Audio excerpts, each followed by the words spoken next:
Hey everyone, this is DW's Darius, and this is my 880-gallon aquarium.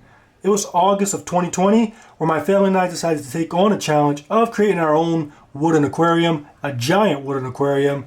With me, I keep monster fish, and it seems like when you keep monster fish, every few years you need a bigger aquarium no matter how big your tank is. These monster fish always manage to outgrow that aquarium. So I decided to build my 880-gallon aquarium. Fast forward 13 months and here we are today. The tank is doing phenomenal. The fish are growing nicely. They're loving the space. And I believe that this is an appropriate time to give you guys some feedback, give you guys a reflection. If I was to do anything different, what would it be? I know you guys like that type of advice. And today we're going to talk about that. If I had to make any changes with this aquarium, what would they be? Now honestly, there's not really a lot of changes I would make. When I built this aquarium, before I built it, I took my time, I did a lot of research, I watched a lot of videos, I asked a lot of questions, and I believe that as a newbie, I was as prepared as I could have been, and because of that, the results were pretty awesome. Now, there are a few tweaks I would do differently, there are things that would perfect this aquarium, and that's what I'm going to share with you guys today. First off though, if this is your first time seeing this aquarium, welcome to the basement fish room. I have this aquarium and I have many more with fish coming from all over the world. Fish are awesome pets. They're more than pets though. They're a way to express yourself. They're a form of art, these aquariums. They're biology because you get to learn so much about these creatures. And it's really a full package when you get an aquarium. So if you don't have an aquarium, find some place in your home to put one because these things are awesome. So yeah, this is my largest aquarium and it has some of my largest fish. Most of these fish come from South America. There are 2 jaguars that come from Central America, but everybody else is from South America and they are awesome. They are loving this aquarium. And yeah, let's get to it. Okay, so if I had to redo this aquarium with the knowledge that I have now, the biggest difference would be the size of the tank. I definitely would make it bigger. Currently the tank is 8 feet long, it is 4 feet wide, and it is 4 feet tall. And we don't fill the water up to the brim, we leave it about 2 inches below the brim, and that gives us a total of 880 gallons. Now in the blueprints, when I was building this aquarium and planning it out, I just believed that as a beginner it would be easiest for me to just not have to create too many unnecessary seams. And if I was to make the tank longer, like 10 or 12 feet long, I would have to have 3 additional seams, one on the front, one on the back, and one on the bottom panel. And that's because when you're buying plywood, they come in sizes of 8x4. So obviously if I want something 12 feet, I would have to join a piece of plywood that is 8 feet long and a piece of plywood that is 4 feet long, and I would have to create more seams. So as a newbie, I just wanted to avoid unnecessary seams because I believe many of us who build DIY aquariums, we all would agree that the seams are the scariest because that is the most likely place for a leak to occur. So I was trying to avoid that, and that's the reason why I didn't make this aquarium longer or larger. But if I were to do it differently, I definitely would make it at least 10 feet long, perhaps 12 feet long. And that's because these fish, they definitely grow fast in these large aquariums, and they almost contradict the point of having a large aquarium. For me, I have large aquariums to adequately house my monstrous fish. However, if my monstrous fish are outgrowing my monster aquarium, what's the point? When you look at fish like my peacock bass, my Temensis peacock bass, this fish is 2 feet long. Right now, he fits this 8-foot aquarium like perfectly. However, this fish could potentially grow to 3 feet long, and by then I might have to rehome him. And it's like, what's the point? What's the point of going through all the trouble to make a large aquarium if your fish are still going to outgrow it? So for me, the biggest difference would be making this aquarium larger, and I believe that it would be just more satisfying for me and also, of course, for my fish. The next thing I would do differently if I had to redo my 880-gallon aquarium would be to use a larger piece of glass. Now, as I mentioned, my tank is 8 feet long and it is 4 feet tall. However, the glass that I'm using for my display is 7.5 feet long and it's just over 3 feet tall. So it's much smaller than the actual face of my aquarium, and there's just a lot of blind spots that do become annoying at times. Now the main reason why I chose this piece of glass was because of the price. Originally I wanted a sheet of glass that was 8 feet by 4 feet. However, the price was extremely expensive, anywhere between $500 to $600 for the piece of glass itself. And then I would have to get it delivered to my home because a piece that large I would not be able to transport, and that would bump the price over $1,000. And I was a beginner, I was sticking to budget, and I was not going to spend that much money for glass. So instead I went to Craigslist, and after months of searching I came across this piece. This piece cost me $300, which honestly is a steal.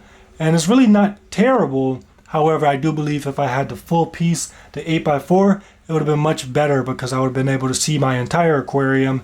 Instead, I have this smaller piece, and we do have blind spots on the left and right side. We're missing about 6 inches. We're missing about 6 inches from the top, and we're missing about 8 inches from the bottom, which is the worst because I have my bottom dwellers that I can't really get a good look at. Fish like my Polypterus inlacheri, he stays in his blind spot, and I think he does it purposely because he knows I can't see him.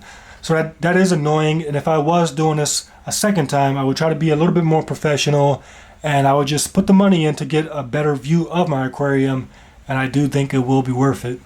Okay everyone, the last thing that I would do differently if I had to redo my 880 gallon aquarium would be to change the filtration system, and I would give it independent filtration. At the moment it's sharing my sump system with my 350 gallon aquarium, and when I first set this up, the goal was to save money, and I thought that this would have been the best way to do so. However, now that I've done a little bit more research, I believe that if I would have gave this tank its own filtration system, it would have definitely saved me more money because I believe I would have been able to do less water changes.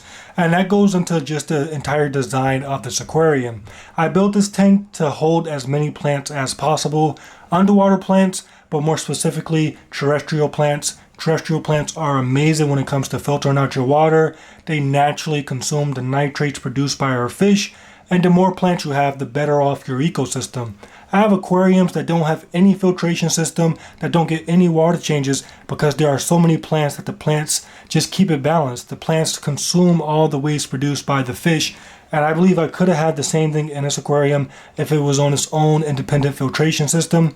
When you look at the amount of plants I have above this aquarium and the amount of fish I have in the aquarium, I don't have too many fish in a tank. At the same time, I have a bunch of plants above the aquarium. I do believe that would have balanced out nicely, and I would have been able to get away with far less water changes than I do today.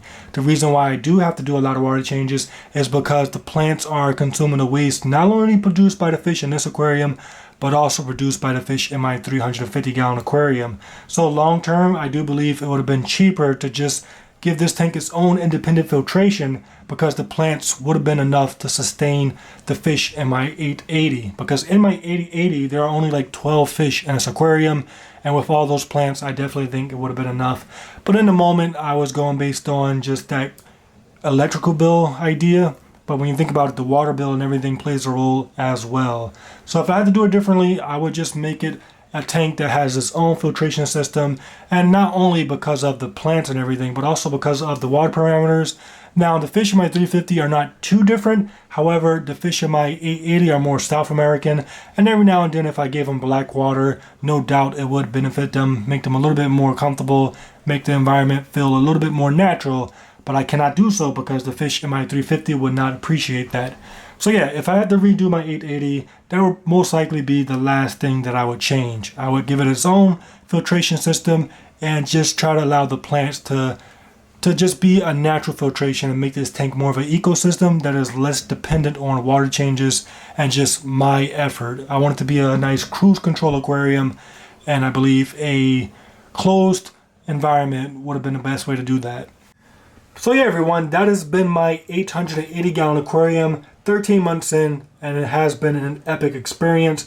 I learned so much creating this aquarium. I was able to express so much creativity. This tank has been epic. It's been definitely a nice relief of stress, although sometimes I know it did cause some stress. Like one time I was in there trying to catch a fish and I got stung by a catfish and I was swollen for like 2 days, so that was terrible. But overall, I believe it relieved a lot more stress than it actually caused. And just as a person who loves nature, having this in my basement is just a game changer when it comes to just overall life enjoyment. So yeah, everyone, just wanted to share my 880. It may sound like I'm planning on building another aquarium, but honestly, I won't be building any more aquariums in this home because it's just too small. The home is too old. I do plan on moving, who knows when, but if I move, I can't take the aquarium with me, so I will have no choice but to build a new one. But who knows when that's going to be. So for now, we're enjoying this 880. It's an awesome aquarium. For a first timer, I'm really proud of it. And yeah, let me know what you guys think about this aquarium in the comment section below. Thank all my subscribers and supporters, everybody who's always in these comments with every video just supporting me. I really appreciate it. Everybody who's subscribed, I definitely appreciate it. It's what motivates me. Honestly, this tank wouldn't be here if it wasn't for you guys. You're the guys that drive my multiple tank syndrome, which I don't know if it's a good or bad thing, but I appreciate it anyway. And yeah, that's gonna be it for today's video.